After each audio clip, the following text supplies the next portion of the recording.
Hello दोस्तों, आप देख रहे हैं डीएलवी न्यूज। हम बात करेंगे देश दुनिया की तमाम 25 काम की और महत्वपूर्ण बड़ी खबरों के बारे में। तो आप इस वीडियो को अंत तक जरूर देखें। कमेंट में ये भी बताएं ये वीडियो आप किस शहर राज्य से देख रहे हैं, और अभी तक आपने चैनल को सब्सक्राइब नहीं किया तो कर दीजिए और बेल आइकन को भी प्रेस कर लें ताकि सही समय पर सही खबरें आपके पास सबसे पहले पहुँचे। तो चलिए नजर डालते हैं आज की तमाम बड़ी खबरों पर।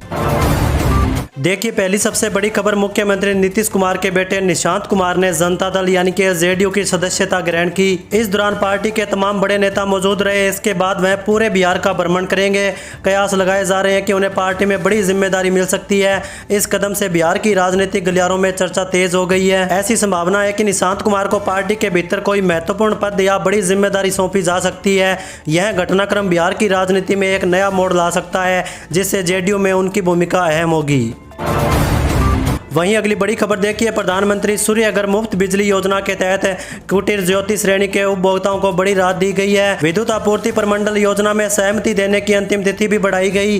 पहले यह तिथि 28 फरवरी निर्धारित थी, जिसे अब बढ़ाकर 31 मार्च 2026 कर दिया गया है। इसी के साथ अगला अपडेट देखिए, दिल्ली की भाजपा सरकार का दूसरे कार्यकाल का बजट सत्र 16 मार्च से शुरू हो सकता है। हालांकि अभी इसकी कोई आधिकारिक घोषणा नहीं हुई है, मगर सूत्रों का कहना है कि 16 मार्च से बजट सत्र शुरू होने की योजना है और 17 या 18 मार्च को बजट पेश किया जा सकता है। बजट सत्र के 10 दिन से लेकर 2 सप्ताह तक चलने की उम्मीद है, जिसमें जनता से जुड़े विभिन्न प्रकार के मुद्दों पर चर्चा होने की संभावना है। सरकार इस बजट के माध्यम से आने वाले सालों में पूरे होने वाले विकास कार्यों की रूपरेखा भी जनता के सामने ला सकती है। वहीं दोस्तों देखिए, प्रधानमंत्री नरेंद्र मोदी ने रविवार को दिल्ली में विकास परियोजनाओं के कार्यक्रम में राजधानी के विकास को नई गति मिलने की बात कही। उन्होंने कहा कि 1 वर्ष पहले दिल्ली की जनता ने नई उम्मीद और संकल्प के साथ भाजपा की डबल इंजन सरकार बनाई थी और अब उसका परिणाम विकास कार्यों में दिखाई दे रहा है। उन्होंने दिल्ली के सभी नागरिकों को इस विकास की अविरल धारा के लिए बधाई दी।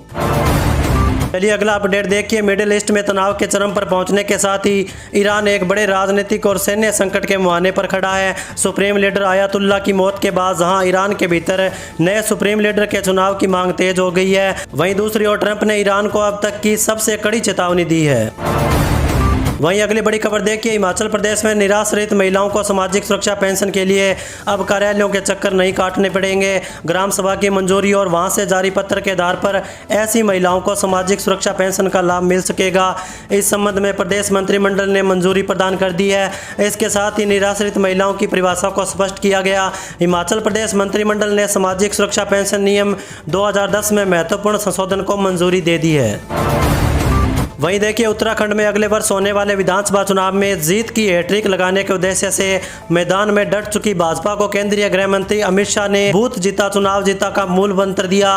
पार्टी की प्रांतीय टोली की बैठक में उन्होंने बूथ केंद्रित कार्यक्रमों की श्रृंखला बनाने के निर्देश दिए। साथ ही सांसदों विधायकों को बूथ स्तर पर जन समस्याएं सुनने के दृष्टिगत निरंतर संवाद करने को भी कहा।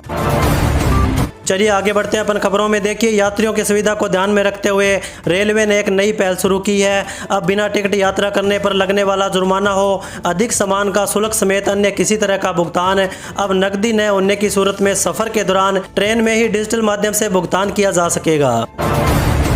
वहीं अगली बड़ी खबर देखिए, अंतर्राष्ट्रीय महिला दिवस के राज्य स्तरीय कार्यक्रम में मुख्यमंत्री सुखविंदर सिंह सुक्खू ने महिलाओं के लिए कई बड़ी घोषणाएं की। हिमाचल प्रदेश की महिलाओं के लिए पुलिस में सब इंस्पेक्टर की विशेष भर्ती आयोजित की जाएगी। इसके साथ ही हिमाचल प्रदेश में क्लास 3 श्रेणी की नौकरियों में महिलाओं को 25% कोटा आरक्षित किया जाएगा। वहीं अगला अपडेट देखिए, महिला दिवस के अवसर पर पश्चिम बंगाल में प्रधानमंत्री नरेंद्र मोदी ने टीएमसी कांग्रेस सरकार पर हमला करते हुए राष्ट्रपति द्रौपदी मुर्मू के अपमान का आरोप लगाया। उन्होंने कहा कि राष्ट्रपति को लेकर की गई टिप्पणियां देश के सर्वोच्च संवैधानिक पद की गरिमा के खिलाफ है। प्रधानमंत्री ने कहा कि देश और नारी शक्ति राष्ट्रपति द्रौपदी मुर्मू के इस अपमान को कभी माफ नहीं करेगी।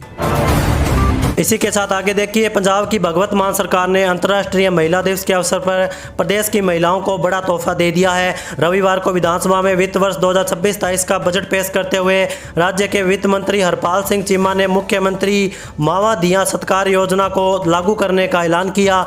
इस योजना के जरिए आम आदमी पार्टी ने 2022 के विधानसभा चुनाव में किया गया अपना सबसे बड़ा चुनावी वादा पूरा कर दिया है। वहीं अगली बड़ी खबर देखिए, अंतर्राष्ट्रीय महिला दिवस के मौके पर प्रधानमंत्री नरेंद्र मोदी ने दिल्ली को 33,500 करोड़ रुपए की लागत वाली विभिन्न विकास परियोजनाओं की बड़ी सौगात दी। आज मेट्रो के 2 कॉरिडोर चालू हो चुके हैं। इसमें से एक कॉरिडोर के शुरू होने से दिल्ली को देश की पहली रिंग मेट्रो मिल चुकी है। वहीं 3 अन्य कॉरिडोर की नींव भी रखी गई है। प्रधानमंत्री नरेंद्र मोदी इन प्रोजेक्टों का उद्घाटन और शिलान्यास किया।